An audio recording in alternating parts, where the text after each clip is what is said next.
കർണാടക നിയമസഭയിലെ രണ്ട് BJP MLA-മാർ, അതായത് ബംഗളൂരു നഗരത്തിലെ Yesvantpur MLA ST സോമശേഖരും ഉത്തരകന്നഡയിലെ യെല്ലാപുര MLA Sivaram ഹെബ്ബാറും പാർട്ടിക്ക് പുറത്തു പോകുകയാണ്. BJP-യിൽ നിന്നുകൊണ്ട് തന്നെ കോൺഗ്രസിനോട് അനുഭാവം പുലർത്തുന്ന ഈ രണ്ട് MLA-മാരെ അയോഗ്യരാക്കാൻ കർണാടക BJP നീക്കം തുടങ്ങി. ഈ MLA-മാരോട് വിശദീകരണം ചോദിച്ച ശേഷം അയോഗ്യരാക്കാൻ വേണ്ടി സ്പീക്കർക്ക് കത്തെഴുതാനാണ് BJP എടുത്തിരിക്കുന്ന തീരുമാനം. മുൻ മുഖ്യമന്ത്രിയും BJP-യുടെ മുതിർന്ന നേതാവുമായ BS യെദ്യൂരപ്പയ്ക്ക് വേണ്ടി 2019-ൽ കോൺഗ്രസിൽ നിന്നും കൂറുമാറി BJP-യിൽ എത്തിയവരാണ് ഈ രണ്ട് MLA-മാരും. എന്നാൽ ഇപ്പോൾ BJP-യുടെ ഏറ്റവും വലിയ ശത്രുവാണ് ഈ BJP MLA-മാർ. അങ്ങനെയായി മാറിക്കഴിഞ്ഞു. നമുക്കറിയാം, BJP-ക്ക് ഈ രാജ്യത്തു തന്നെ ഏറ്റവും അധികം തിരിച്ചടികൾ ലഭിച്ചുകൊണ്ടിരിക്കുന്ന ഒരു സംസ്ഥാനമാണ് കർണാടക. BJP സഖ്യത്തിലെ രണ്ട് മുഖ്യമന്ത്രിമാർ രാജിവെച്ച് നിയമസഭാ സീറ്റിൽ തെരഞ്ഞെടുപ്പ് നടന്നപ്പോൾ അവിടെ BJP-യെ തോൽപ്പിച്ച് കോൺഗ്രസ് സ്ഥാനാർത്ഥികൾ ജയിച്ച് വന്നത് കുറച്ചു ദിവസങ്ങൾക്ക് മുൻപാണ്. BJP-ക്ക് കർണാടക നിയമസഭയിൽ സീറ്റുകൾ അങ്ങനെ കുറഞ്ഞുകൊണ്ടുവരികയാണ്. അതിനിടയിലാണ് BJP-യിൽ നിന്നും MLA-മാർ കോൺഗ്രസിലെത്തുന്നത്.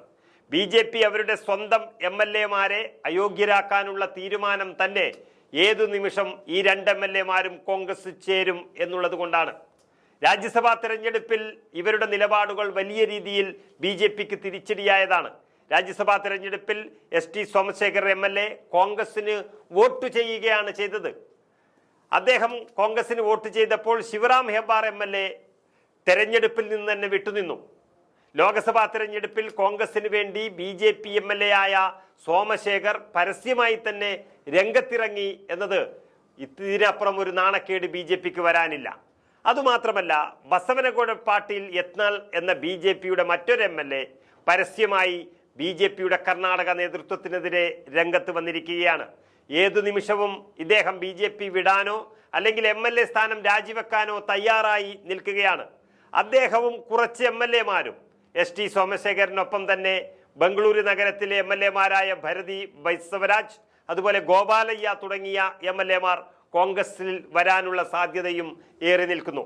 അങ്ങനെ കൂടുതൽ MLA-മാർ സംസ്ഥാന അധ്യക്ഷനായ യെദ്യൂരപ്പയുടെ മകൻ കൂടിയായ വിജയേന്ദ്രയെ എതിർക്കുന്നതിനിടെയാണ് അച്ചടക്ക നടപടി എന്നതും ശ്രദ്ധേയമാണ്. പക്ഷേ ഏകദേശം ഒരു 10ഓളം MLA-മാർ ഏതു നിമിഷവും പാർട്ടി വിടാൻ നിൽക്കുന്ന സാഹചര്യത്തിൽ കൂടിയാണ് ഈ പുറത്താക്കുന്നതിന് പകരം അയോഗ്യത എന്ന വലിയൊരു ഭീഷണി BJP നൽകുന്നത്. പക്ഷേ അയോഗ്യരാക്കുന്നതിന് മുൻപ് തന്നെ ഈ MLA-മാർ രാജിവെച്ച് തെരഞ്ഞെടുപ്പിനെ നേരിടാനുള്ള സാധ്യതയാണ് കാണുന്നത്.